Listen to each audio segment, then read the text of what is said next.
তিন জায়গায় প্রয়োজনে মিথ্যা বলা যায়। কয় জায়গায়?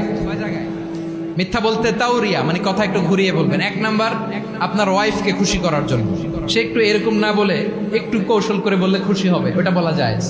দুই নাম্বার, জীবন মরণের ব্যাপার, জান বাঁচানোর জন্য একটু কৌশল করে ঘুরিয়ে বললেন, এটা জায়েজ। তিন নাম্বার, দুইজন ঝগড়া লাগছে তাদেরকে মিলিয়ে দেওয়ার জন্য কৌশল করে একটু মিথ্যা বলা, ঘুরিয়ে বলা জায়েজ। দুইজনের মধ্যে দেখলেন যে সম্পর্ক খারাপ, একজনরে বললেন, ভাই সে তো ওই দিন আপনার ব্যাপারে অনেক প্রশংসা। কি আমার ব্যাপারে প্রশংসা? তার সাথে তো আমার মারাত্মক সম্পর্ক। কি বললো? এই বললো আপনি নাকি এই করছেন ওই করছেন, অনেক প্রশংসা। লোকটার মন খুশি হয়ে যাবে তার ব্যাপারে, ঠিক কিনা?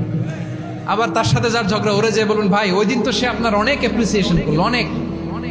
সে তো অবাক, কি রে বলে কি? আমার এই যে দুইজনের ব্যাপারে দুইজনের একটু ভালো ভালো কথা বলে দিচ্ছেন, একদিন দেখবেন রাস্তা দিয়ে হাঁটার সময় একে অপরকে সালাম দিয়ে ফেলছে, সালাম দিয়ে বুকে জড়ায় ধরছে, আছে না নাই? আবার মিলমিশ হয়ে গেছে। কিন্তু আমাদের স্বভাব হইলো, দুই প্রতিবেশী যদি একসাথে বসে একসাথে হাঁটে, দূর থেকে দেখলে আমাদের জলে, আছে না নাই? ঘটনা কি? এই দুইটার মধ্যে এত মিল কে? এই দুইটার মধ্যে গিরিঙ্গি লাগানো যায় কিভাবে? হ্যাঁ, এই বন্ধুত্ব, ফ্রেন্ডশিপ নষ্ট করা যায় কিভাবে? এরকম মানুষের কথা